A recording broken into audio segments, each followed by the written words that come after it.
दोस्तों आज के हमारे इस वीडियो का टॉपिक है मोटर के मेंटेनेंस के ऊपर। दोस्तों ये क्वेश्चन आपसे इंटरव्यू में पूछा जा सकता है या फिर दोस्तों आप किसी कंपनी के अंदर वर्क कर रहे हैं तो भी दोस्तों ये वीडियो आपके लिए काफ़ी हेल्पफुल होने वाला है।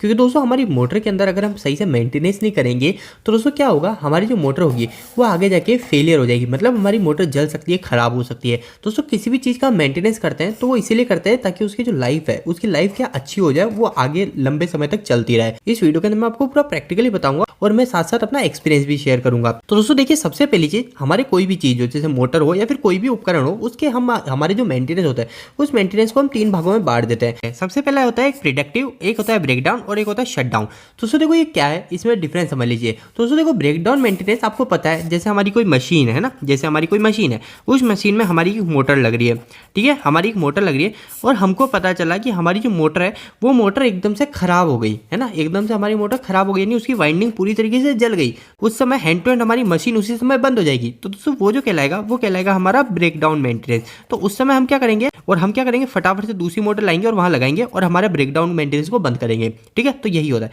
एक होता है दोस्तों शटडाउन। एक शटडाउन मेंटेनेंस क्या है कि ज्यादातर दोस्तों हमारा 6 मंथ या फिर ईयरली बेसिस यानी एनुअल बेसिस पे लिया जाता है। दोस्तों जो प्रिवेंटिव मेंटेनेंस है ना, ये प्रिवेंटिव मेंटेनेंस जो होता है ये एक तरह का शेड्यूल मेंटेनेंस होता है। शेड्यूल मेंटेनेंस का मतलब जैसे कि हमारा या तो हम वीकली ले लेंगे या फिर मंथ में एक बार ले लेंगे हमारी जरूरत के हिसाब से। तो दोस्तों इस समय हमको मोटर के अंदर क्या क्या चीजों को देखना है, क्या क्या हमको चेकलिस्ट चेक करनी है, वो मैं आपको इस वीडियो के अंदर बताऊंगा। तो दोस्तों देखो, एक चीज ध्यान रखिएगा, हमारे सबसे पहले जी हमारी कोई भी मोटर या फिर कोई भी मशीन है तो उसके अंदर हम क्या करते हैं, डेली उसको एक चेकिंग करते हैं ना।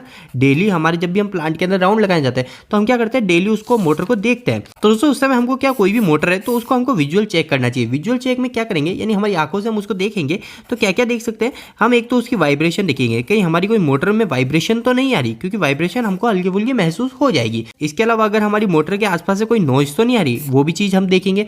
और तीसरी चीज देखेंगे हम दोस्तों हमारा टेम्परेचर, कि हमारे जो मोटर है उसका कहीं टेम्परेचर ज्यादा तो नहीं बढ़ गया। टेम्परेचर के लिए दोस्तों अगर हम वहां पे टेम्परेचर नहीं देख सकते, हमारी मोटर का वेंटिलेशन देखना चाहिए। मतलब दोस्तों हमारी जो मोटर है उस मोटर को बराबर हवा तो मिल रही है, हवा नहीं मिल पा रही, तो वो चीज हमको देखनी चाहिए। तो दोस्तों प्रिवेंटिव मेंटेनेंस जो है वो 2 भागों में बांट दिया जाएगा। एक बांट दिया जाएगा दोस्तों जो कहलाएगा फ्रिक्वेंटली का मतलब दोस्तों जो हमारे जो वीक में एक बार मेंटेनेंस ले रहे हैं या फिर मंथ में ले रहे हैं वो हो जाएगा हमारा फ्रिक्वेंटली। और एक और हो जाएगा दोस्तों हमारा 6 मंथ में एक बार या फिर जो ईयरली होता है, ठीक है, ईयरली या फिर 6 मंथ। तो इसके अंदर दोस्तों हमको दोनों के अंदर अलग अलग एक चेकलिस्ट बनानी है। पहले हम वीकली की बात कर लेते हैं कि हम हफ्ते में एक बार या फिर महीने में एक बार हमारी मोटर के अंदर क्या क्या चेक करेंगे, वो चीज हम देख लेते हैं। तो दोस्तों नंबर 1 जो चीज है वो हमको हर हफ्ते या फिर हर महीने देखनी चाहिए, वो है दोस्तों हमारी मोटर के अंदर सबसे इंपॉर्टेंट जो है वो है लूज कनेक्शन। तो दोस्तों मैं आपको चेकलिस्ट बताने से पहले मैं आपको कुछ स्टडी बता दूं कि हमारी मोटर जलती किस कारण से है, अधिकतर हमारी मोटर किस कारण से चलती है। तो दोस्तों हमारी जो स्टडी है 46% जो हमारी मोटर जलने के चांस होते हैं वो हमेशा बेरिंग प्रॉब्लम होता है, ठीक है, बेरिंग के प्रॉब्लम हो सकता है। अगर मोटर जली उसमें 46% हमारी मोटर बेरिंग की प्रॉब्लम से ही जलती है। इसके अलावा दोस्तों 30% जो मोटर होती है वो होती है दोस्तों हमारी ओवरलोड की वजह से। अब ओवरलोड के अंदर कई चीज़ें आ सकती है। ओवरलोड के अंदर हमारी रिले गलत हो गई, या फिर इसके अलावा हमने लोड ही ज़्यादा कनेक्ट कर दिया, या फिर हमारे वोल्टेज कम आ रहे, काफ़ी चीज़ें हो सकती है। इसके अलावा दोस्तों 14% जो मोटर चलने के चांस होते हैं वो होता है दोस्तों सिंगल फेसिंग। सिंगल फेसिंग का मतलब दोस्तों हमारे जो 3 फेज की मोटर है, 3 फेज की मोटर है और हमारी जो मोटर है वो 2 फेज पे ही चल गई, तो एक फेज मिस हो गया, तो वो कहलाएगा हमारा सिंगल फेज। इसके अलावा दोस्तों जो 10% बचे वो 10% के अंदर हमारे या तो ओल्ड एज हो गई मोटर की, यानी मोटर हमारी ज़्यादा पुरानी हो गई, या फिर एंड मोर का मतलब और भी जो भी छोटे मोटे जो खामियां रहती है वो सब इसके अंदर 10% के अंदर रहती है। तो दोस्तों हमको ध्यान रखना है, हमको मोस्टली ज़्यादा कहाँ पे फोकस देना है वो देखना है हमको बेरिंग के ऊपर, कि अगर हमारी मोटर के जो बेरिंग होते हैं उस बेरिंग की वजह से हमारी मोटर अधिकतर चांस में चलती है। इसके बाद में दोस्तों हमको ओवरलोड पे ज़्यादा फोकस देना है, उसके बाद में हमको सिंगल फेसिंग पे फोकस देना है। तो हमारी मोटर चलने के जो मेन रीजन जो होते हैं वो मैंने आपको बता दिए। दोस्तों हमारे जो वीकली और मंथली में जो हमको चेकलिस्ट बनानी है वो देखना है, सबसे पहले एक हमारी मोटर का लूज कनेक्शन चेक करना है कि हमारी मोटर के जो टर्मिनल है उस पर कहीं लूज कनेक्शन तो नहीं है। क्योंकि दोस्तों मोटर पे जो लूज कनेक्शन होते हैं वो हमको देखना इसलिए जरूरी, क्योंकि हमारे जहाँ पे प्लांट में मोटर जहाँ लगी रहती है वहाँ पे वाइब्रेशन काफी ज्यादा होता है, तो वहाँ पे हमको लूज कनेक्शन फ्रिक्वेंटली चेक करना है, यानी वीकली या फिर मंथली। इसके अलावा दोस्तों सेकंड चीज हमको देखनी है कोई डस्ट या फिर कोई ऑयल तो आसपास गिरा हुआ नहीं है, तो उस चीज का भी हमको ध्यान रखना है। इसके अलावा दोस्तों थर्ड पॉइंट जो देखना है वो देखना है ऑयल और लुब्रिकेशन लेवल जो कि है वो बराबर है नहीं है। अब ये ऑयल और लुब्रिकेशन लेवल हमारे गियर बॉक्स का भी हो सकता है, हमारी मोटर के अंदर ग्रीसिंग का जो पॉइंट होता है उसका भी देखना है कि अगर हमारा उसका ग्रीसिंग का पीरियड हो गया तो वो ग्रीसिंग करा या नहीं करा, तो वो चीजें हमको इसके अंदर देखना है। फोर्थ चेकलिस्ट है दोस्तों हमारी कार्बनाइज्ड वायर।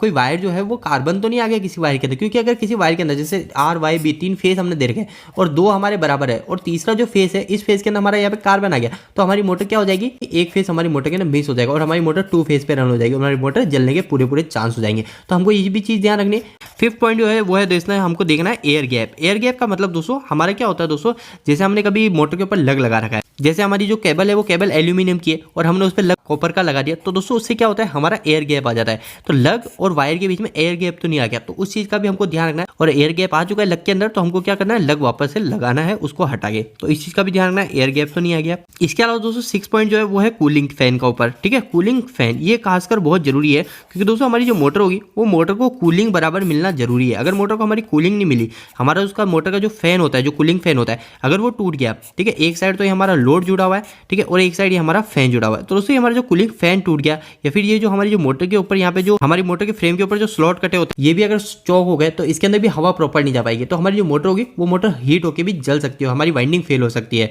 इसके अलावा दोस्तों 7 पॉइंट हमको हीट अप चेक करना है। ठीक है, हमारी मोटर कहीं ज्यादा गर्म तो नहीं हो रही, वो चीज चेक करनी है। और 8 पॉइंट जो है हमारा फ्रिक्वेंटली चेक का, वो है दोस्तों हमारा मोटर का करंट चेक करना है। ठीक है, मोटर का कहीं करंट अनबैलेंस तो नहीं है, वो चीज चेक करनी है। तो दोस्तों ये हमारा जो है ये वीकली बेसिस और मंथली बेसिस पे चेक किया जाएगा कि इसमें से कोई प्रॉब्लम तो नहीं है। अब दोस्तों 6 मंथ के अंदर हमको एक बार क्या चेक करना है, फिर ईयरली बेस पे जो हमारा एनुअल मेंटेनेंस लिया जा रहा है उसके अंदर हमको क्या क्या चेक करना है। इसके अंदर दोस्तों फर्स्ट चेकलिस्ट बनेगी वो कहलाएगी हमारी मेगर की। ठीक है, मेगर हमारी मोटर का हम मेगर करेंगे। मेगर के अंदर दोस्तों हम क्या क्या चेक कर लेंगे, हमारी मोटर का हम तो एक तो इंसुलेशन चेक कर लेंगे कि हमारी मोटर का इंसुलेशन तो सही है। इसके अलावा हमारी मोटर के हम रेजिस्टेंस भी चेक करेंगे कि हमारी मोटर के जो रेजिस्टेंस है वो रेजिस्टेंस कहीं अनबैलेंस तो नहीं हो गए।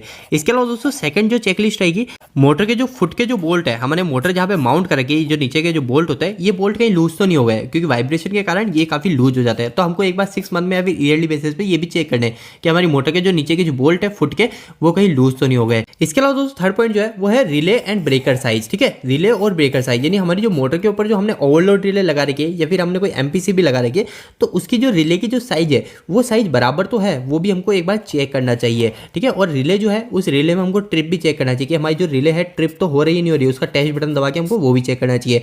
ओवरलोड रिले के अंदर और हमारी MPCB के अंदर भी टेस्ट बटन आता है, तो वो सब चीजें भी हमको चेक करनी चाहिए। फोर्थ पॉइंट जो है दोस्तों वो हमको चेक करना चाहिए हमारे मोटर के जो बेरिंग है वो बेरिंग सही तो है, क्योंकि दोस्तों क्या होता है हमारी जो बेरिंग होते हैं वो बेरिंग भी अलग अलग टाइप के आते हैं। एक आता है दोस्तों हमारे मेंटेनेंस फ्री बेरिंग। ठीक है, आजकल ये काफी यूज होने लगे maintenance free bearing.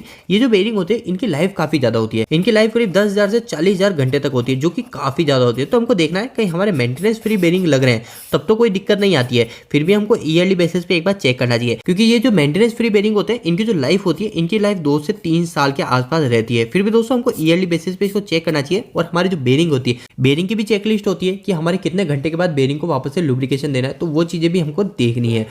Fifth point दोस्तों ध्यान रखिएगा, पहले दोस्तों हमने लूज कनेक्शन चेक करने की बोला था, तो वो जो लूज कनेक्शन बोला था वो हमने मोटर के ऊपर ही बोला था ना, मोटर के ऊपर और हमारे पैनल के ऊपर जो पावर के जो है। पर दोस्तों अब जो हमको चेक करना है वो हमको कंट्रोल के भी चेक करना है और पावर के, यानी कंट्रोल और पावर दोनों के हमारे कनेक्शन लूज कनेक्शन चेक करने, कहीं लूज तो नहीं है। अगर हमारे कंट्रोल का भी लूज कनेक्शन रहेगा तो हमारी जब प्लांट चलेगा तो उस समय वो ज्यादा लूज कनेक्शन हो गया हमारे प्लांट को बंद कर देगा।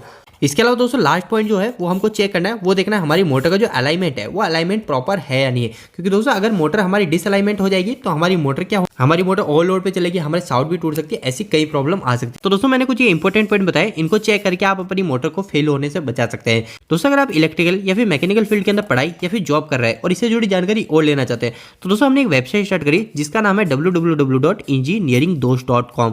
दोस्तों इस वेबसाइट पे आपको काफी अच्छे हिंदी में इलेक्ट्रिकल और मैकेनिकल से जुड़े आर्टिकल मिलेंगे। और दोस्तों यहाँ पे जो आपको सारे आर्टिकल मिलेंगे वो इतने आसान शब्दों में होंगे कि यहाँ पे कोई 8वीं 10वीं क्लास के लड़के भी जाके इनको पढ़ते हैं तो वो भी अच्छे से इलेक्ट्रिकल मैकेनिकल समझ जाएंगे। तो दोस्तों एक बार आप हमारी वेबसाइट से जरूर जुड़िए, इसका लिंक आपको इसी वीडियो के डिस्क्रिप्शन बॉक्स में मिल जाएगा। और दोस्तों आपको वेबसाइट कैसी लगी प्लीज वहाँ पे कमेंट बॉक्स में कमेंट करके जरूर बताइएगा। दोस्तों आपको यह वीडियो कैसा लगा इस वीडियो को लाइक करके जरूर बताएं। अगर आपका कोई भी सवाल इस वीडियो के प्रति या फिर इलेक्ट्रिकल से जुड़ा है तो आप मुझे नीचे कमेंट बॉक्स में कमेंट करके पूछ सकते हैं। इलेक्ट्रिकल की वीडियो अगर आप हिंदी में देखना पसंद करते हैं आज ही हमारे चैनल को सब्सक्राइब कर लीजिए। आज के लिए इतना ही, धन्यवाद।